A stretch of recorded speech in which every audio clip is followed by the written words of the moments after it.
Halo, berjumpa lagi dengan saya, Gregorius Aldi, dalam kelas filsafat.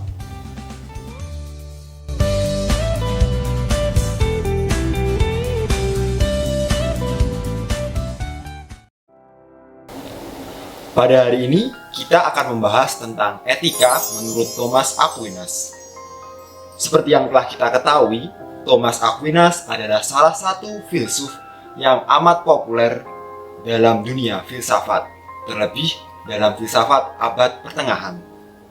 Pemikirannya yang begitu mendalam terus dipelajari dalam dunia filsafat hingga saat ini.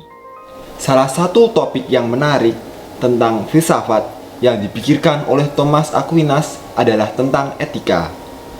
Bagaimana seorang manusia dapat mencapai kebahagiaan pada titik tertentu. Lalu, bagaimana pemikiran Thomas Aquinas tentang etika ini? Mari kita lihat lebih mendalam.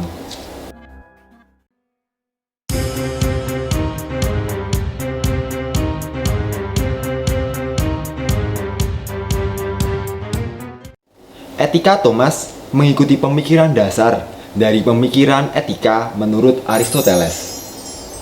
Meskipun begitu, terdapat beberapa pembaharuan dalam pemikiran etika menurut perspektif Thomas Aquinas. Seperti Aristoteles, Thomas Aquinas setuju bahwa tujuan terakhir manusia adalah kebahagiaan. Namun, bagi Aquinas, tidak seperti Aristoteles yang melihat kebahagiaan itu dapat dicapai di dunia, tetapi jauh melampaui itu. Kebahagiaan ini dapat dicapai di alam baka ketika seorang manusia memandang Allah, sang sumber segala kebahagiaan, atau seringkali disebut sebagai visio beatifica. Di dunia, orang hanya dapat mendekati kebahagiaan saja, tetapi di surga, orang akan mengalami kepenuhan dari kebahagiaan itu. Pemikiran Thomas ini mau tidak mau membawa kita untuk menyadari aspek transendensi manusia, yaitu kenyataan bahwa manusia mampu membuka dan mengarahkan dirinya bagi Allah, dan dengan begitu melampaui keterbatasan pemahamannya yang sebagaimana kita pahami dalam proses pengetahuan manusia terkait pada hal-hal yang lahiriah dan indrawi saja. Upaya kita dalam mengembangkan diri dan mencapai kesempurnaan hidup hanya pantas kita jalankan sejauh membantu mengarahkan kita mencapai tujuan utama dalam kehidupan kita, yaitu bersatu dengan Allah.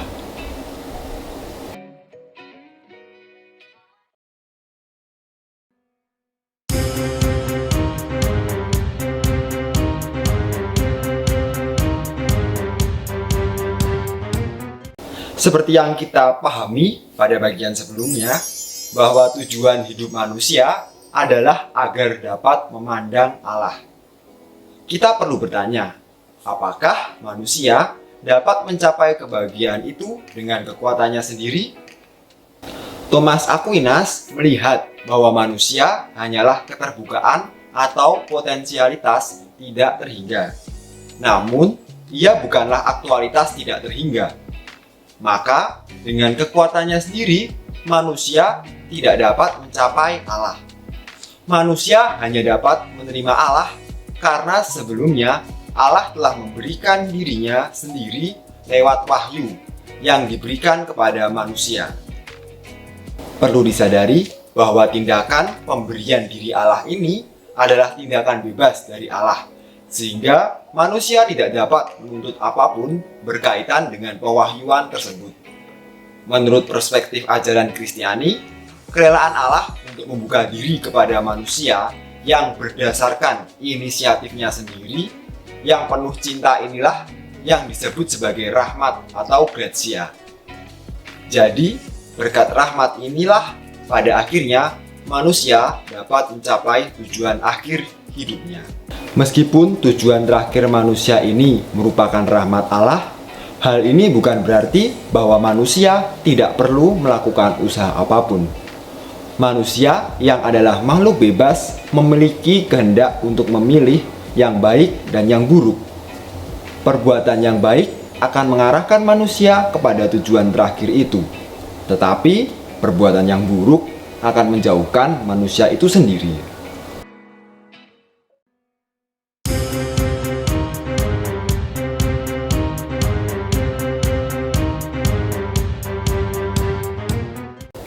Dalam mengejar tujuan terakhir manusia, di mana dalam kehendak bebas, manusia memiliki kehendak untuk memilih antara yang baik dan buruk, Thomas Aquinas menjelaskannya dengan membedakannya dalam dua hal, yakni kegiatan manusiawi atau actiones humanae dan kegiatan manusia atau actiones hominis. Actiones hominis atau kegiatan manusia adalah segala macam kegiatan yang terjadi begitu saja tanpa disengaja. Contohnya adalah ketika kita bernafas, atau ketika kita berkedip secara spontan, atau juga peredaran darah dalam tubuh kita, juga pertumbuhan yang terjadi pada diri kita. Kegiatan ini berada di luar kuasa manusia, sehingga tindakan tersebut tidak bisa dipertanggungjawabkan. Dari sudut pandangan moral, tindakan ini tidak dapat dilihat dari segi kualitasnya, dalam artian apakah tindakan itu bisa dinilai sebagai baik atau tindakan itu dapat disebut sebagai tindakan yang buruk. Actiones humanae atau kegiatan manusiawi adalah segala macam kegiatan atau tindakan yang khas bagi manusia, di mana hal itu tidak terjadi pada organisme yang lain. Tindakan ini dilakukan atas kehendak manusia dengan segala kebebasannya. Maka, karena tindakan ini dilakukan atas kebebasan manusia, maka manusia perlu mempertanggungjawabkannya. Tindakan tersebut menentukan kualitas moral manusia. Misalnya, adalah tindakan untuk menolong orang lain yang sedang dalam kesusahan. Manusia memiliki kehendak dan kebebasan untuk memilih menolong sebagai tindakan moral yang baik atau membiarkan orang lain yang kesusahan sebagai tindakan moral yang buruk. Membahas tujuan terakhir manusia berarti kita membahas tindakan yang digolongkan sebagai actiones humanae. Manusia wajib bertindak ke arah yang baik dan tidak melakukan yang jahat, seperti yang dikemukakan oleh Thomas Aquinas dalam Summa Theologiae, bonum est faciendum et malum vitandum. Suatu tindakan manusiawi memang didahului oleh pengertian. Ketika manusia telah mengetahui mana yang baik, kita wajib menghendaki dan melakukan yang baik pula. Sebaliknya, apa yang kita ketahui sebagai suatu yang buruk, kita perlu menghindari dan tidak melakukan hal buruk itu.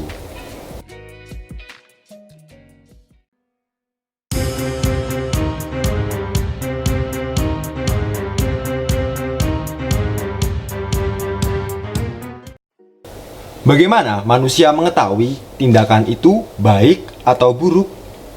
Thomas menjawab pertanyaan itu dengan ajaran mengenai hukum kodrat atau lex naturalis. Hukum kodrat adalah hukum yang mengacu pada realitas, struktur realitas, atau hakikat realitas yang ada. Segala yang ada di dunia ini diciptakan sebagai suatu keteraturan, sehingga masing-masing mempunyai struktur dan hukumnya. Berdasarkan struktur dan hukum ini, kegiatan dan perkembangan segala sesuatu berlangsung. Misalnya, struktur tubuh dalam ikan yang memiliki sirip dan insang membantunya untuk bertahan hidup. Atau struktur tubuh dan otak manusia membantu manusia tumbuh menurut kodratnya sebagai makhluk yang berakal budi, yang mampu bertindak berdasarkan akal budinya. Pengembangan kodrat adalah tujuan tiap-tiap makhluk hidup. Maka, suatu tindakan adalah baik jika sesuai dengan prinsip hukum kodrat, dan buruk jika melawannya. Terdapat dua bentuk hukum kodrat, yaitu pertama, hukum kodrat sebagai keharusan alam. Misalnya, hukum fisika dan kimia, hukum perkembangan organik dan vegetatif, impuls instingtual pada hewan, dan juga impuls seksual. Sebagai makhluk alam, manusia dengan sendirinya mengikuti hukum alam dan tidak dapat menyeleweng darinya. Kedua, hukum kodrat sebagai hukum moral. Hukum kodrat jenis ini adalah apa yang kini lazim disebut sebagai prinsip-prinsip atau nilai-nilai moral. Misalnya, keadilan, kesetiaan, kejujuran, kebaikan, cinta kasih, dan sebagainya. Melakukan tindakan yang sesuai dengan prinsip moral adalah tindakan kebaikan, sedangkan melanggarnya adalah tindakan yang buruk.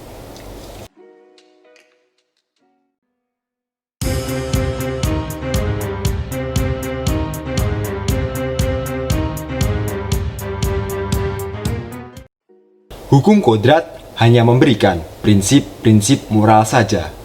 Lalu, bagaimana manusia dapat mewujudkannya dalam hubungannya dengan manusia lain dalam masyarakat?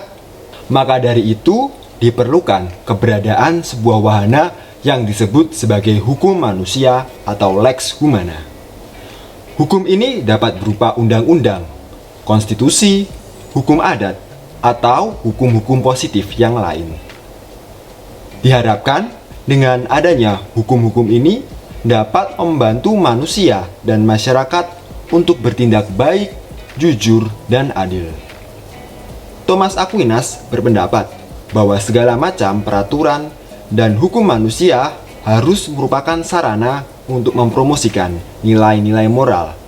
Karena dengan cara inilah hukum tersebut dapat mengembangkan kodrat manusia.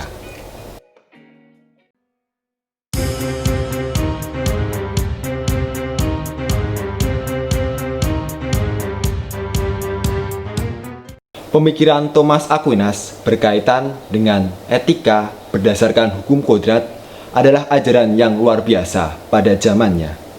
Thomas berhasil memberikan suatu sistem etika yang bukan hanya bersifat privalistik, di mana mencari kebahagiaan hanya demi diri sendiri.